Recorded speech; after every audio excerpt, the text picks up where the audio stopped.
오늘은 교회를 보호하기라는 주제를 가지고 같이 은혜를 나누도록 하겠습니다. 교회 하나됨을 보호하는 것이 우리의 일이다. 교회 하나됨이란 신약 성경에서 천국이나 지옥에 관한 얘기보다도 더 많이 언급될 만큼 중요하다. 하나님은 우리가 서로 하나됨과 조화를 경험하기 원하신다. 하나됨은 교제의 영혼이다. 하나됨이 파괴되는 것은 그리스도의 몸에서 심장이 찢겨져 나가는 것과 같다. 하나됨은 우리가 하나님의 교회에서 삶을 함께 경험하기를 바라시는 하나님의 방법의 본질이고 핵심이다. 세상에서 교회보다 하나님께 소중한 것은 없다. 그분은 교회를 위해 가장 큰 값을 치르시고 교회가 분열, 갈등, 그리고 부조화로 인한 치명적인 손상으로부터 보호받기를 원하신다. 우리가 하나님의 가족이라면 교제를 나누는 것, 즉 속한 교회의 연합을 지키는 것이 우리의 책임이다.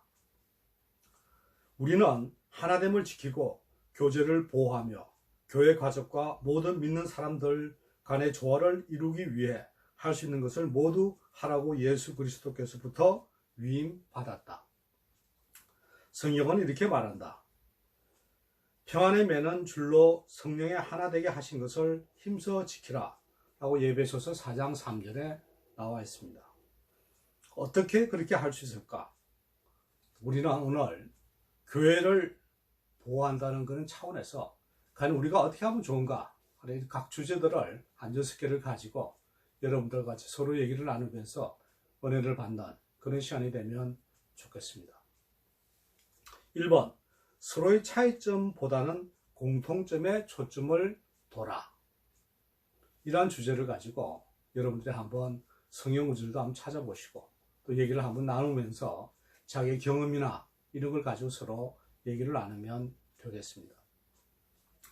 우리를 각기 다른 인격, 배경, 인종, 그리고 취향을 갖도록 하신 분이 하나님임을 우리는 기억해야 한다. 그래서 우리는 이 차이를 단지 참아내는 것이 아니라 소중히 여기고 즐겨야 한다. 하나님은 획일성이 아닌 하나됨을 원하신다. 그러나 하나됨을 위해서 사소한 차이점들이 우리를 갈라놓기에 두어서는 안 된다. 대신 우리는 가장 중요한 것에 초점을 맞추어야 한다. 바로 그리스도가 우리를 사랑하신 것처럼 서로를 사랑하는 법을 배우고 우리 각자와 교회 주신 하나님의 목적을 이루는 것이다. 우리가 인격, 선호하는 것, 해석, 스타일 혹은 방법 등에 초점을 맞출 때 분열은 항상 일어난다. 그러나 만약 우리가 서로를 사랑하고 하나님의 목적을 이루려 드리는 것에 집중한다면 조화를 이룰 수밖에 없다. 바울은 이것을 간절히 원했다. 고린도전서 1장 10절 말씀해 보시면 형제들아 내가 우리 주 예수 그리스도의 이름으로 너희를 권하노니 다 같은 말을 하고 너희 가운데 분쟁이 없이 같은 마음과 같은 뜻으로 온전히 합하라 라고 말씀하셨습니다. 여러분들은 이러한 이 주제에 대해서 어떻게 생각을 하고 계시는지요? 2번, 현실적인 기대를 하라. 하나님이 원하시는 진정한 교제가 어떤 것인지 발견한 후에는 교회 내 이상과 현실의 괴리 때문에 절망하기 쉽다. 그래도 우리는 그런 불완전함에도 불구하고 열정을 가지고 교회를 사랑해야 한다. 비판하면서 이상을 추구하는 것은 성숙하지 못한 행동이다. 반면에 이상에 대한 노력 없이 현실에 안주하는 것은 자기 만족일 뿐이다. 성숙함이란 이 둘 사이의 긴장 속에서 사는 것이다. 다른 믿는 사람들이 우리를 실망시키고 절망하게 할 수도 있지만 그렇다고 그것이 그들과의 교제를 끝내는 핑계가 될 수 없다. 그들이 가족처럼 행동하지 않을지라도 그들은 우리의 가족이고 우리는 그들을 떠나버릴 수 없다. 대신 하나님은 이렇게 말씀하신다. 모든 겸손과 온유로 하고 오래 참음으로 사랑 가운데서 서로 용납하고 라고 예배소서 4장 2절 말씀에 얘기하고 있습니다. 교회에 한번 실망하거나 환멸을 느꼈다고 해서 떠나는 것은 성숙하지 못한 행동이다. 어떻습니까? 여러분들은 현실적인 기대를 하는 것이 가장 중요하다 하는 이런 점에 대해서 한번 돌이켜보면 좋겠습니다. 3번, 비판하기보다는 격려하라. 여기에 대해서 서로 얘기를 나눠보죠. 공동체에 참여하고 기대하는 것보다는 한 발짝 뒤로 물러서서 섬기는 사람들을 비판하는 것이 항상 더 쉽다. 하나님은 서로를 비판하거나 판단하지 말라고 계속해서 경고하신다. 우리가 다른 믿는 사람이 믿음에서 그리고 진정한 신념에서 한 행동을 비난하면 우리는 하나님 일을 방해하는 것이다. 바울은 다른 믿는 사람들이 우리와 다른 신념을 가졌다고 판단하거나 멸시해서는 안 된다고 덧붙인다. 로마서 14장 10절 말씀해 보시면 내가 어찌하여 내 형제를 판단하느냐 어찌하여 내 형제를 업신 여기느냐 우리가 다 하나님의 심판대 앞에 서리라. 우리가 다른 믿는 사람들을 판단할 때마다 네 가지 일이 순간적으로 일어납니다. 우리는 하나님과의 교제를 잃게 되고 우리는 교만과 불안을 드러내게 되면 하나님의 심판을 받게 되고 교회의 교제를 해치게 된다. 비판적인 영은 희생이 따르는 악이다. 어떻습니까? 여러분들은 비판하기보다는 서로 격려하는 그런 마음을 갖고 계시는지요? 4번, 험담을 귀담아 듣지 말라. 험담은 우리가 그 문제나 해결책과 전혀 관계가 없을 때 남에게 정보를 전하는 것이다. 우리는 험담을 퍼뜨리는 것이 잘못임을 안다. 하지만 우리가 교회를 보호하기 원한다면 험담을 귀담아 들어서도 안 된다. 험담에 귀 기울이는 것은 훔친 물건을 받는 것과 같다. 우리는 똑같이 죄를 짓는 것이다. 솔로몬은 이렇게 지적했다. 나무가 닿으면 불이 꺼지고 말짱이가 없어지면 다툼이 시너니라 라고 잠언 26장 20절의 말씀에 나와 있습니다. 5번, 갈등을 해결하는 하나님의 방법을 익히라. 예수님은 교회의 갈등을 해결하는 세 단계의 간단한 과정을 제시해 주셨다. 만일 내 형제가 너에게 상처를 주면 그에게 가서 이야기하고 너희 둘이서 문제를 해결해라.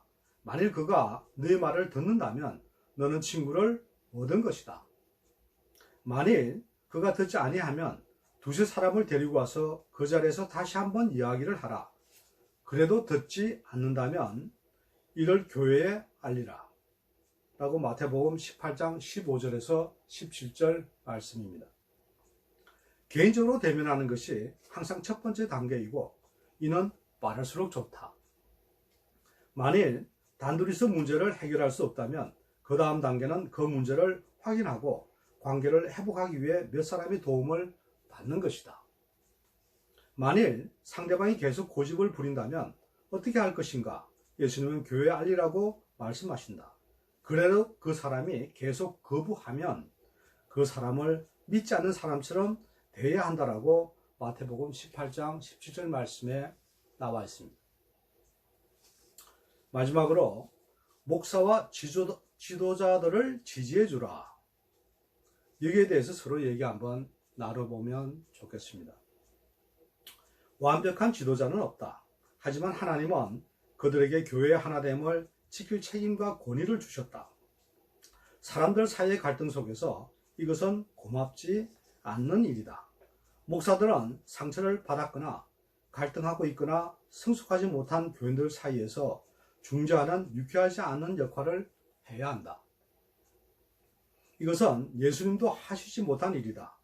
언젠가 목사들은 하나님 앞에 서서 그들이 우리들을 얼마나 잘 돌보았는지에 대해 회개하게 될 것이다. 하지만 우리도 책임이 있다.